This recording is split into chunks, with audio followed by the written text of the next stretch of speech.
ဆိုဆွဲချက်ကတော့ရက်ဆက်ဖြစ်တယ်ကျွန်တော်တို့စစ်ပြင်မဟုတ်ပါဘူး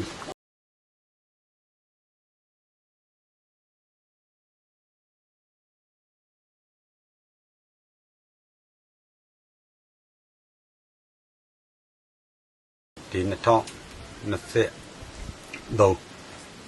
ဆယ်လပိုင်းလောက်မှာကျွန်တော်တို့ဒီ BDA ရင်းနဲ့ကျွန်တော်တို့ဘကဖကလေးတွေနဲ့တို့ထေးအောင်ရွာသားနှုတ်သက်တဲ့အမှုမှာဒီဖမ်းတာစီးတာကျွန်တော်တို့တရင်ပို့ခြင်းမရှိဘူးနဲ့လှုပ်လိုက်တယ်လှုပ်တယ်မှားသွားပြီးတော့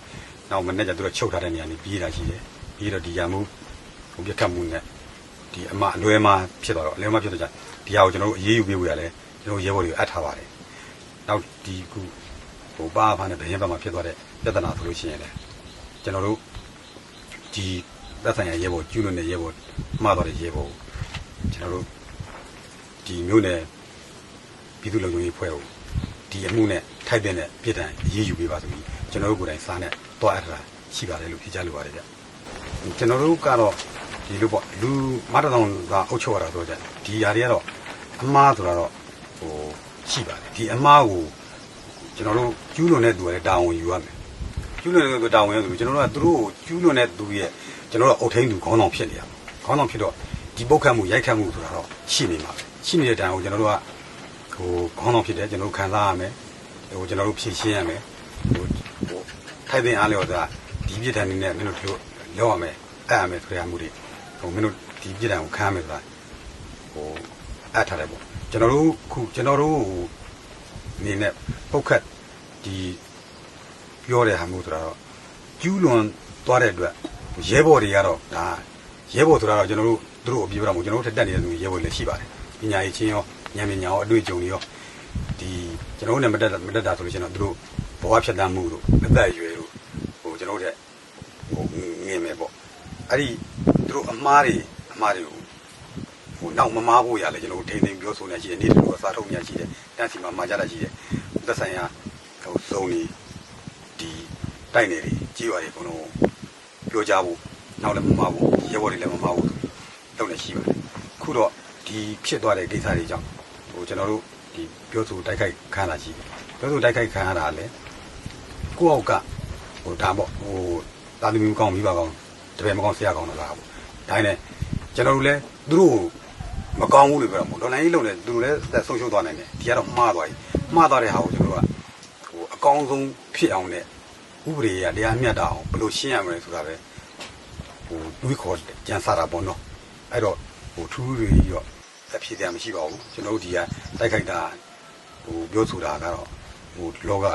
ပြည်နယ်ပြောဆိုခံရမှာပဲဒါကျွန်တော်တို့လည်းသိရင်လည်းခံနိုင်တယ်ဒါကျွန်တော်တို့ဘယ်လိုဖြေရှင်းရမလဲဆိုတဲ့ဟာတော့အကောင်းဆုံးတွေးအကောင်းဆုံးဖြေရှင်းပါတယ်လို့ပဲ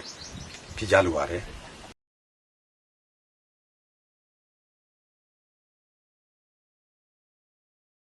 ဒီသူတို့ပြောလို့ပေါ့စစ်ပင်ဖြစ်တယ်ဝါတော့လှုပ်တယ်ပေါ့ဒါနဲ့ကျွန်တော်တို့ကဒေါ်လာကြီးစခဲ့တဲ့အချိန်မှာတော့စစ်ကောင်စီဘက်နဲ့ကျွန်တော်တို့ဒေါ်လာကြီးဘက်နဲ့ဘက်တော်သားတွေနဲ့ဆိုတာတစ်ဖက်နဲ့တစ်ဖက်မကွဲပြားအောင်မကွဲပြားတော့ကျွန်တော်တို့ကဒီလိုလုပ်ရင်ဒီလိုရေးယူမယ်ဒီလိုရေးယူမယ်ဆိုတော့ထုတ်ပြန်တာတွေအကြောင်းကြားတာတွေညွှန်ကြားတာတွေလုပ်ဖူးတာဒါပေမဲ့ကျွန်တော်တို့အနေနဲ့ကဒီဒေါ်လာကြီးကိုသူတို့ပြပြသားသားမလုပ်ခဲ့ဘူးစစ်ကောင်စီကဒီကောင်ရဲ့စစ်ကောင်စီဒီဟာတွေကိုဒီလိုစစ်ဆေးမယ်ဒီကောင်တွေကတို့ပြည်သူဒီလိုစစ်ဆေးမယ်ဆိုတော့ဒီလိုပြပြသားသားမလုပ်လို့ဒါနဲ့ကျွန်တော်တို့ထုတ်တဲ့စာကဘယ်လိုပြောမလို့ပြတ်သားတဲ့စာမျိုးဖြစ်လို့ရှိရင်တချို့လူတွေဆိုတာတချို့သဘောထားပြောင်းတဲ့သူတွေရှိတာဟုတ်သဘောထားပြောင်းတဲ့သူတွေရှိတော့သဘောထားပြောင်းတဲ့သူတွေကဒါကတော့နည်းနည်းအမိတ်ဆန်တယ်တာမှုဖြစ်လာတယ်ဒါနဲ့သူတို့ကိုစမ်းမိနဲ့ပြည်သူအဲ့လိုမြင်လာတဲ့သူအပြပြောတာမဟုတ်ပါဘူးဒါကျွန်တော်တို့အမိတ်ဆန်ဆိုကျွန်တော်တို့ဆင်ကျင်ရမယ့်အားတွေရှိတာပေါ့ဒါအမိတ်ဆန်သွားတယ်ဒါနဲ့ကျွန်တော်တို့မှဒီစစ်ပြင်ဆိုတဲ့ဟာတော့ဘယ်စစ်ပြင်စိတ်ရှိမှာတော့မှာဒါနဲ့ပတ်ဝန်းကျင်ကျွန်တော်တို့ဒီမျိုးနယ်အနေနဲ့မင်းကောင်းပါတယ်မင်းမကောင်းပါဘူးဆိုတာပြည်သူလူထုနဲ့ဒီပတ်ဝန်းကျင်ချက်ပြကြမှာကျွန်တော်တို့ဒီလုံဆောင်ရွက်နေတဲ့ကိစ္စတွေပညာရေးကျန်းမာရေးရဲဘော်ထိခိုက်တယ်ကျွန်တော်တို့ကရဲဘော်ဆိုတာကျွန်တော်တို့မှခွဲခြားတာမရှိဘူး ရဲဘော်မှာဘကဖရဲဘော်အမှလူကရဲဘော်ပြည်ရဲဘော်လူခွဲကြတာမရှိဘူးအပြန်လန်ဟိုကုညီမှုရိုင်းမဲမှုဟိုညီနောဖလှယ်မှုရှိတယ်ဟိုအများလူအများနဲ့ဖြည့်ရှင်းရတဲ့ကိစ္စတွေဖြစ်တဲ့အတွက်ဦးတရားမှာ80ကျရင်20မကျရင်အမှားတွေကဒီမီဒီယာတို့ချပြကြမှာကျွန်တော်တို့အကြောင်းတွေမသိရရှိမယ်ဒီမီဒီယာမှာကျွန်တော်တို့အကြောင်းတွေသိနေတယ်ကျွန်တော်တို့ဒီပုဂ္ဂိုလ်ကြီးကဖွဲ့စည်းနေတယ်ဘယ်လိုသွားတယ်ပြန်လည်နှီးနှောတယ်ပြန်လည်ဖလဲတယ်ဟိုတိုက်ရတာကြာဆုံးတာတွေပါလေဒါကျွန်တော်တို့ဆိုလို့ရှိရင်ဟိုနေမရွေးဘူးလိုက်ခဲ့တယ်နေမရွေးဘူးခဲမရွေးဘူးတိုင်းမရွေးဘူးလိုက်ခဲ့တယ်ကျွန်တော်တို့ဒီတိုင်းလုံးဆိုလို့ရှိရင်ကျွန်တော်တို့ဒီဂျာဂလာဆိုရဒီဝင်ကြီးခုရထားတဲ့ဟာမျိုးဖြစ်တဲ့ဟာမျိုးမလုပ်ခင်တည်းကကျွန်တော်တို့မကွေးတိုင်းတိုင်းလုံးစစ်ကတနေရာနဲ့ရွေးလို့မရအောင်တိုင်းလုံးရွေးမှရမယ်တိုင်းလုံးရွေးမှရမှာဆိုတဲ့အတွေ့ထားဟိုကျွန်တော်တို့အဖွဲ့အစည်းလက်နက်ကိုင်အဖွဲ့အစည်းတော့လည်းတင်ခဲ့တဲ့တွေ့အကြုံဟိုသူတို့တက်ဖြန့်ခဲ့တဲ့အခြေအနေတွေကိုကြည့်ပြီးကမှကျွန်တော်တို့ဒီမှာမကွေးတိုင်းတိုင်းမှာ25မိနစ်ရှိတယ်25မိနစ်မှာ9ခန့်ရှိတယ်ကျွန်တော်တို့9ခန့်လုံးမှာကျွန်တော်တို့တက်ဖွဲ့တွေဒီခါမပေါ်ခင်2023လောက်တည်းကအကုန်ဖြတ်အကုန်ကူညီပြီးကမှအပြန်လည်နှီးနှောဖလဲသွားနေတယ်စစ်ပင်ဖြစ်တဲ့ဆိုတာကတော့မဖြေချလို့ကျွန်တော်လည်းစစ်ပင်ဟုတ်လည်းမဟုတ်ဘူးပေါ့နော်ဆွဲချက်ကရက်ဆက်ပြင်းထန်လုံးနဲ့လို့ပြောလို့ရမယ်ပေါ့နော်အဲ့လိုမျိုးပေါ့ဟုတ်တယ်ဗျာဆွဲချက်ကတော့ရက်ဆက်ပြင်းထန်လုံးနဲ့ကျွန်တော်တို့စစ်ပင်မဟုတ်ပါဘူးကိုကလည်းကိုတော့ဘယ်လိုပြောမလို့ခုထိခိုက်ဒဏ်ရာရထားတဲ့ခွဲစိတ်ထားတဲ့ဟာတွေအကုန်လုံးကြောင့်သွားဖို့လာဖို့ရတယ်တော်တော်ခက်ခဲတာတွေရှိတယ်ဒါဟိုစိတ်ကိုအားတင်းပြီးမှလူသားဆောင်ရွက်နေကြတာ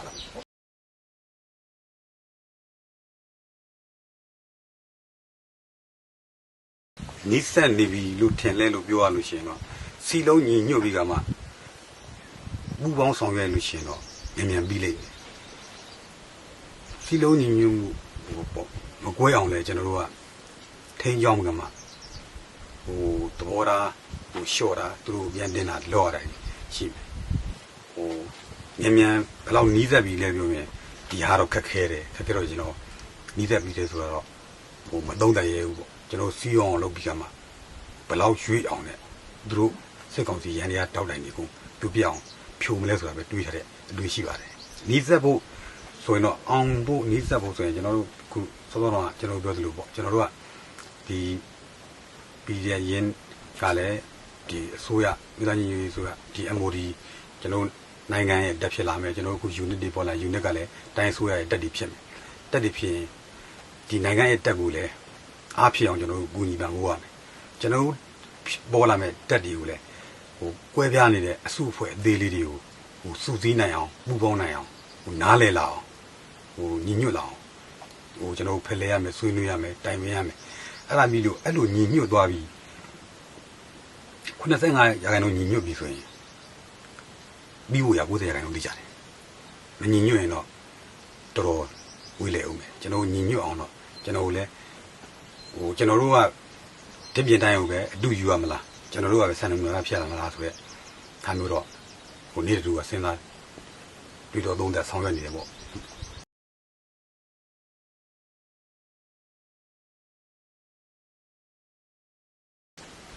စစ်တပ်ပြောအောင်ဆိုလို့ရှိရင်တော့ကျွန်တော်တို့ကတိုက်ဖို့ဆိုတော့ညီညွတ်ဖို့အဓိကပေါ့ကျွန်တော်တို့မှာခုဟိုဘယ်လိုပဲဖြစ်ဖြစ်ဒီဟိုကျွန်တော်တို့ခုမြို့သားညီညွတ်ရေးအစိုးရတရားရဲ့ဒီလိုခုတော်လိုင်းကာလမှာပေါ်လာတဲ့အစိုးရတရားရဲ့ဥဆောင်မှုအောက်ကနေတွားနေတယ်ဥဆောင်မှုအောက်ကတွားနေတယ်ကျွန်တော်တို့ကဟိုခဏဟိုကနေကွဲဒီကနေကွဲဟိုတစ်ဖွဲ့ချင်းကွဲနေလို့ရှိရင်ရှေ့ရောက်ဖွေရတော်တော်မလွယ်ဘူးပေါ့မလွယ်တော့ကြကျွန်တော်တို့အဖွဲ့တွေအကုန်လုံးဟိုပေါင်းနိုင်ရမယ်ပေါင်းနိုင်အောင်လည်းကျွန်တော်တို့လုပ်မယ်ပေါင်းနိုင်အောင်လည်းစီယုံမယ်ဟိုဒါကတော့ဟိုမတူတာရှိမယ်မတူတဲ့သူဘယ်လောက်ထိကျွန်တော်တို့လိုက်ရောလို့ရမယ်တော့ဟိုလိုက်ရောလို့ရှိရင်ဘယ်လောက်ထိရှေ့ရောက်နိုင်ဟိုတူတဲ့သူကကျွန်တော်စိတ်ထားချင်းတူတာမဟုတ်ကျွန်တော်သဘောထားချင်းတူလာတယ်သဘောထားချင်းတူလာလို့ရှိရင်ဟိုသူ့အတီကိုကျွန်တော်ဘာတွေကူညီသွားဆိုစစ်ကူပေးနိုင်မလားဟိုသူတို့ကိုလည်းကျွန်တော်တို့စစ်ကူမြန်ခေါ်နိုင်မလားကျွန်တော်တို့ကဘယ်လင်ယာတွေကိုဖြတ်တောက်ရေးဘယ်လိုတွေလုပ်ကြမလဲဟိုဒါဥမာပေါ့ကျွန်တော်တို့မှာဟိုရန်သူစကန်တစ်ခုသိရင်စစ်ကူမလာအောင်တော့ဖြတ်တောက်ရတာစစ်ကူမလာအောင်မြေလင်းသူတို့မြေပြင်ချင်းလင်းစစ်ကြောင်းတွေမလာနိုင်ဘူးဆိုရင်ကျွန်တော်တို့လေကြောင်းသွားတော့ကိစ္စမရှိဘူးရန်သူနန်ဒီလေကြောင်းကတိုက်ခတ်ခါနေလိမ့်မယ်ရန်သူနန်ဝေးလေတိုက်ခတ်ခါများလိမ့်မယ်အဲ့တော့ရှေ့ဆက်သွားဖို့အောင်ဖို့ စစ်ကောင်စီအမြင့်ပြတ်တိုက်ဖို့ဆိုလို့ရှိရင်တော့စီးလုံးရင်တော့သိချနိုင်ပါညီညွတ်နဲ့ပေါင်းပြီးတော့မှမတူတာတွေကိုခြံခဲ့လူသားတွေဥပေါင်းဆောင်ရကြမယ်လူသားတွေဆိုတော့ရှိတယ်မိသားစုစုတော်မတူတာတွေရှိတာအဲ့တော့ကျွန်တော်တို့မတူတာတွေကိုခြံခဲ့မယ်လူသားတွေဥပေါင်းဆောင်ရသွားပြီးတော့မှအရွေးတစ်ခုကိုညီရင်ကိုပေါင်းရင်မှမပါဘူးအပြန်အလှန်ဆောက်ရှောက်ပြီးတော့လို့ရှိရင်တော့အောင်ဖို့ရမြန်မြန်နှီးစက်လိမ့်မယ်လို့ပြောကြဖြစ်ကြလိုပါတယ်ကျွန်တော်တို့စိတ်ကြည်နေပါတယ်ကျွန်တော်တို့ကတော့ဒီလိုကတော့ဒီခေါင်းဆောင်ကကျွန်တော်တို့ခုစသချင်းခေါင်းဆောင်ဆိုတာကျွန်တော်တို့မြန်မာဘက်ကခေါင်းဆောင်ရေလို့မဟုတ်သေးဘူးလေကျွန်တော်တို့မှာဟိုစဒီတွန်လိုင်းစခဲ့ဟာတော့ကျွန်တော်တို့ရဲဘော်တွေကိုတင်ခဲ့တဲ့ကျောင်းစာတင်ခဲ့တဲ့တပည့်တွေကိုစီးရုံရတယ်ဒီခုဟိုပတ်ဝန်းကျင်မှာရှိတဲ့စစ်တင်တဲ့ချင်းတဲ့ညီတော်မောင်တွေအကုန်လုံးခုရဲဘော်ရဲဘက်ပေါ့ခုတော့ရဲဘော်ရဲဘက်တွေအကုန်လုံးစီးရတယ်စီးရုံပြီးဆိုတင်တန်းပေးလာတဲ့အချိန်မှာကျွန်တော်တို့ဟိုတူမီနဲ့ဒီတထောင်လုံးနဲ့စခဲ့တယ်တူမီနဲ့တထောင်လုံးနဲ့စတဲ့အချိန်မှာဒီခုအမျိုးသားညီညွတ်ရေးဆိုလည်းသူတို့ကြိုးစားခဲ့တဲ့အချိန်မှာကျွန်တော်လက်နဲ့သူတို့ချပေးတဲ့ထိုက်တဲ့ဟာတွေစောစောရခဲ့ကြတာပဲရခဲ့လို့ဒါဒီဟိုရှိတဲ့ဟာအားကိုးနဲ့ဟိုလူရဲ့မကြည်တဲ့ခံစားချက်ကလည်းရှိတယ်ဒီခုဆိုလို့ရှိရင်အများကြီးဆိုလို့ရှိရင်ကျွန်တော်ဒီဒေါ်လာကြီးလက်လာ7ရက်နေ့တော့အပြစ်ခံရမှာလို့ကျွန်တော်နဲ့ညီတုံးဝဲကျွန်တော်ညီတုံးဝဲတော့ကြားတာရှိတယ်ကျွန်တော်ညီတုံးဝဲကြားတာတွေအဲမှာပါတယ်ပေါ့ညီမပြစ်ခံရကြတာပါအဲ့တော့ခုဟိုမြို့သားညီညွတ်ရေးဆိုရခုသွားနေတဲ့ဟာမျိုးတွေကျွန်တော်တို့လိုချင်တဲ့အတိုင်းကတော့မဖြစ်နိုင်ကျွန်တော်တို့လိုချင်တဲ့အတိုင်းဖြစ်မယ်ဆိုရင် तू ကခုအစိုးရတည်းရတာသွားနေတာသူ့မှာအခွင့်အခပြီးပြင်းဟိုခွဲစီမံခန့်ခွဲနိုင်တော့ဒီနိုင်ငံကြီးအုပ်ချုပ်တာမဟုတ်သေးဘူးဒီဟာကျွန်တော်ကဒေါ်လာရင်းသွားတော့လိုအပ်ချက်ကိုသွားပြောနေလို့ရှိရင်ကျွန်တော်တို့ကဟိုလိုအပ်ချက်ပြောနေလို့ရှိရင်တယောက်နဲ့တော့မတည့်ရုံမရှိဘူးသူလည်းပြီးချင်မယ်လीနော်ကျွန်တော်လည်းဟိုဓာတ်တယ်မကလှုပ်ချင်တာပေါ့ဒီဓာတ်တယ်မကလှုပ်ချင်တဲ့ဟာမျိုးကိုမပေးနိုင်တဲ့သူမပေးနိုင်နေပဲနဲ့ကျွန်တော်တို့ကပူစားနေတယ်ပေးရမယ်သူပေးရမှာလဲသူစိတ်ညစ်နေလိမ့်မယ်ကျွန်တော်တို့ကလည်းမရတော့စိတ်ထဲမှာတော့ကရောက်နေလိမ့်မယ်အဲ့တော့ကျွန်တော်တို့ကတော့ခုသွားနေတဲ့အရွေးတစ်ခုကိုကျွန်တော်တို့နေဒီဟိုတခါတည်းမကြိုက်ဘူးလို့ဟိုမြင်တဲ့သူဒါကတော့အမြင်မျိုးစုံရှိတယ်မကြိုက်ဘူးတဲ့မြင်တဲ့သူလည်းရှိမယ်ကြိုက်လို့မြင်တဲ့သူလည်းရှိမယ်ကျွန်တော်တို့ကတော့ဒီအစိုးရတည်းရဲ့ရန်တရားအောက်မှာလဲကိုလည်းဒီဝန်ထမ်း20ကျော်လောက်တာပဲဒီကျောင်းဆရာလုပ်ခဲ့တဲ့ဒီလိုမြန်မာနိုင်ငံရဲတပ်ဖွဲ့မှာလုပ်ခဲ့အဲ့တော့ကျွန်တော်တို့ဒီအစိုးရတည်းရဲ့ကိုအားဖြစ်အောင်ဘယ်လိုသွားမလို့အားဖြစ်အောင်သွားကြမှာဒါနဲ့ဂျားတွေကဖြူးတွေတော့လိုတာပေါ့နော်ဂျားတွေကဖြူးတွေအကုန်လုံးကကျွန်တော်တို့ဟိုအစင်းစင်က join ကောင်းကောင်းမွန်မွန် join ပြီလို့ရှိရင်ဒီမီးရလာလင်းသွားမှာပဲကောင်းကောင်းမွန် join ပြီလို့ဖြူးပြလို့ရှိရင်တော့လမ်းတွေမှာလိုက်ရှာတဲ့ဟာနဲ့ဟိုဒုက္ခတွေအများကြီးကြုံကြရတယ်ဖြူးတွေအကုန်လုံးကောင်းလို့ရွေးတစ်ခုကတော့ကျွန်တော်အစိုးရတည်းလဲရတယ်ဆိုတော့အစိုးရတည်းမှာအခက်အခဲတွေများစွာရှိတယ်လို့သူတို့ပေါ်လဲကျွန်တော်ဟိုတခါတည်းကျွန်တော်ကဘောဟိုကြားတယ်လို့ပြောမှာဒီဟာမျိုးနယ်ပေါင်းစုံလုံနိုင်မှုရအတွက်လက်နက်ခဲရတော့သူတို့မှမလွယ်နိုင်ဘူးလေသူတို့မှလည်းနောက်ကစုဖွဲ့ဆိုရရန်ရက်တည်နေတဲ့ခေါင်းဆောင်ပိုင်းတွေကအများမှဟိုလူကြီးအများကြီးမှမရှိတာလူကြီးအများမရှိဘူးလေတဦးတယောက်ဒါမှမဟုတ်လို့ရှိရင်တစုတစ်ခွက်သူတို့မှရုံးဖွဲ့နေပါနဲ့ဒီစေကနန်းနဲ့လက်ပတ်ရည်ဆိုရရန်တရားဟိုအကြီးရဂိုင်းတိုင်းနဲ့လူနည်းစုနဲ့ဂိုင်းနေတဲ့အတွက်ဒုက္ခတွေများစွာရှိတော့ကျွန်တော်တို့အနေနဲ့တော့အားဖြစ်အောင်ပူပေါင်းဆောင်ရွက်ပြီးရှေ့အောင်လုပ်တဲ့အတွက်ရှေ့အောင်လုပ်သွားမှာဖြစ်တဲ့အတွက်လက်ရှိကိုဒီလက်ခံထားတဲ့တော်လိုင်းအစိုးရဟာကျွန်တော်ကြည်တတ်တယ်လို့ပဲဖြေကြားလိုပါတယ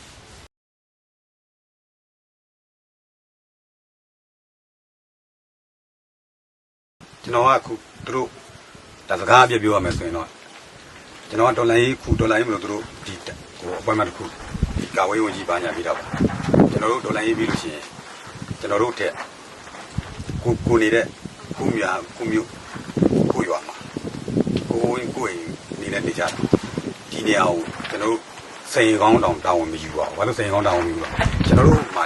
ကိုရက်ွက်ဒီကိုနေရတဲ့နေရာတွေမှာကျွန်တော်တို့ရဲ့အသက်ကြီးပြီးဆုတ်ပြတ်နိုင်မှာရုပ်ရှိတဲ့သူတွေလေးစားတဲ့ပုဂ္ဂိုလ်တွေဟိုယုံကြည်လက်ခံနိုင်တဲ့သူတွေရှိတော့ဒီဘက်နေမှာကျွန်တော်တို့ကတော့တော်လိုင်းပြီးလို့ရှိကြုံကြရပါဘောဟိုဆွဲရန်တရားသုံးရင်လည်းလုံရုံဆွဲရန်တရားတကယ်လို့သူတို့မှကျွန်တော်တို့ဒါရန်တရားသုံးတယ်ဆိုတော့ကျွန်တော်တို့ကအသက်အရွယ်တစ်ခုလည်းရှိတယ်ငယ်တဲ့ညီတော်မောင်တွေတက်လာလို့ဒီသူတို့ရဲ့ဟိုရိုးသားဖြောင်းမဲ့ဖြူစင်မှုကိုကျွန်တော်တို့ဘလို့ တဲ့ကင်ထိမ့်သိမ့်ပြီးတော့အကြံပေးသွားမယ်ပဲကျွန်တော်စဉ်းစားမယ်ဒီအစိုးရဆိုတာတော့ကျွန်တော်တို့အထက်မူဝါဒတွေဥပဒေပိုင်းတွေနားလည်တဲ့သူတွေအများကြီးရှိတော့ကျွန်တော်ဒီဒေါ်လာရေးပြီးလို့ရှိရင်တော့ကြာရဘဝနဲ့ပဲဖြတ်တန်းသွားခြင်းတယ်လို့ဓာတုနဲ့အချိန်သွားခြင်းနဲ့တော့ကျွန်တော်တို့တစ်ပင်ဆိုင်အောင်လည်းမြေရမရှိဘူးဗျတစ်ပင်ကလည်းအဲ့လိုစိုက်ပွင့်ပြတယ်နောက်ကတစ်ပင်ဆိုင်တော့ဝါနာပါတယ်ကျွန်တော်တို့နေတဲ့စကန်းဒီမှန်သမျှတစ်ပင်တွေဆိုတာကျွန်တော်တို့ဘယ်လိုပြောမလို့အရေးအာဝါဒကောင်းအောင်စိုက်ခဲ့ကြပြုခဲ့ကြပြီးရေလောင်းခဲ့ကြပြီးအဲ့တော့ဒီဒေါ်လာရေးပြီးတဲ့အချိန်မှကျွန်တော်တို့လည်းတုံ့ပြန်မှုဆိုတွေးထားရတယ်နော်တုံ့ပြန်လို့ကျွန်တော်တို့မှကိုယ့်ရတောင်းနေရပါမလားဘယ်နေရာကိုရှောင်တက်ရမှာမလဲဒါမျိုးတွေရှိမှာပေါ့ဒါအစိုးရတရက်ပြန်ဆိုအသက်ဝင်လာလို့ကောင်းကောင်းဝင်ဒီနည်းဥတွေဥပဒေတွေတိတိကျကျပြဋ္ဌာန်းလာလို့ဒါလက်တော့ပြန်မှုဆိုတာရှိကြတယ်လေနော်လက်တော့ပြန်မှုတွေဒါမျိုးတွေဥပဒေကတကယ်ကိုဒီတက်နဲ့ကောင်းကောင်းဝင်တဲ့ပြည်တန်တွေချနိုင်တဲ့ထိုက်တဲ့စီရင်မှုတွေရှိတယ်ဆိုလို့ရှိရင်တော့ကျွန်တော်တို့ကကိုယ့်ရနေကြရမှာဟုတ်ထိုက်တဲ့မှုမရှိဘူးဆိုလို့ရှိရင်ကျွန်တော်တို့ဘဝဘာနဲ့တော့မှမသိတဲ့အတွက်စိုက်ပြိုးအချင်းတွေတွေ့ရမှုမပြောရဖြစ်ပြီးဆိုကျွန်တော်တို့အကောင်းဆုံးဆောင်ရွက်ပြီးကမှဒီဒေါ်လာရေးကိုအကောင်းဆုံးဆောင်ရွက်ပြီးကမှပြီးသွားတဲ့အချိန်အသက်ရှင်ကြံခဲ့လို့ရှိရင်လူသူမသိဘဲနဲ့ပြောက်ွက်သွားတယ်ဖြစ်ချင်တယ်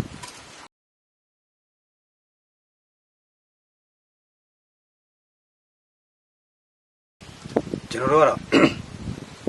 ဒီပြည်သူပေါ့ခုပြည်သူမကွေးလူကိုမကွေးလူရောပေါ့တနိုင်ငံလုံးကပြည်သူလူရောပေါ့နောက်ပြည်တော်မိဘပြည်သူလူတွေရောအဝေးရောက်နေတဲ့ဒါအဝေးပြည်ပတွေမှာရောက်နေပြီနဲ့သူမိဘတွေဒီဘက်မှာရောက်နေတဲ့ညီကောင်မောင်နှမတွေမိဘတွေသူတို့သားချင်းတွေမိဘတွေဒီမှာအိုးအိမ်တွေဆုံးရှုံးတာရှိတယ်ဒီအသက်တွေဆုံးရှုံးတာရှိတယ်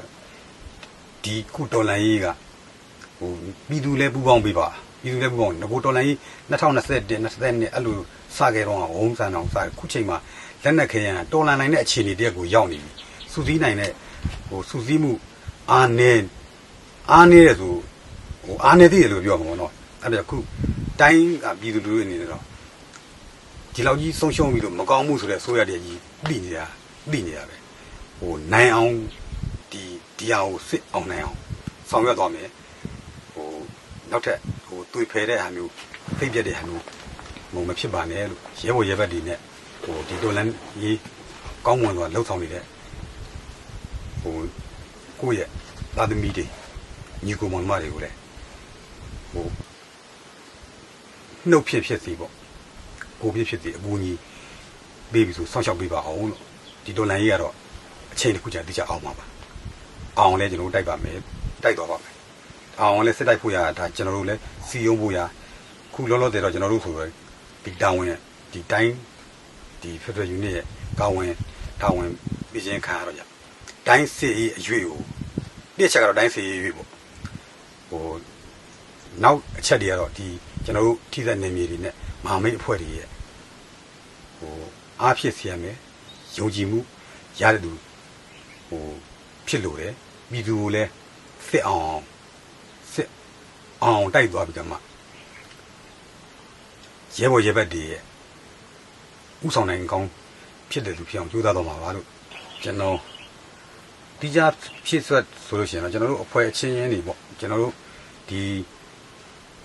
လိုကယ်ပဲဖြစ်ဖြစ်ကျွန်တော်ဘက်ကပဲဖြစ်ဖြစ်ကျွန်တော်တို့ PDF ပဲဖြစ်ဖြစ်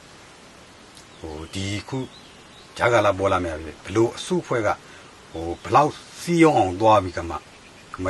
ပြည်တော်စုတက်ကတရက်ပေါ်မယ်ကျွန်တော်တိုင်းတက်တွေကတရက်ပေါ်လာမယ်ဆိုရင်တိုင်းတက်ကပြည်တော်စုရဲ့အမေကိုနာခံရမယ်ပေါ့နော်ဒီလိုအမနာခံပြီးမှရှေ့ကိုဘလောက်ရွေ့အောင်သွားမလို့ရှေ့ကိုဘလောက်ရွေ့အောင်သွားမလို့နောက်စီးလုံးပြီးတော့ဂျားတွေကဒီခုကျွန်တော်တို့ line ပေါ်မှာပြောနေကြတာတွေရှိတယ်ဂျားတွေကတက်ရှိုနေကြတာရှိတယ်တက်ရှိုတာကိုလိုချင်းရန်တိုက်ပေးတဲ့ဟာမျိုးတွေဖြစ်နေတဲ့အတွက်သဘောထားတွေဖြစ်နေတဲ့အတွက်တဦးနဲ့တဦးနားလည်ပြီးတော့သဘောထားကြီးသွားတဲ့ကလေးဆန်ဆန်မဖြည့်ရှင်းမဲနဲ့ရှေ့ရအောင်ပူပေါင်းဆောင်ရွက်ကြအောင်လို့ပြောကြလိုပါတယ်ခင်ဗျ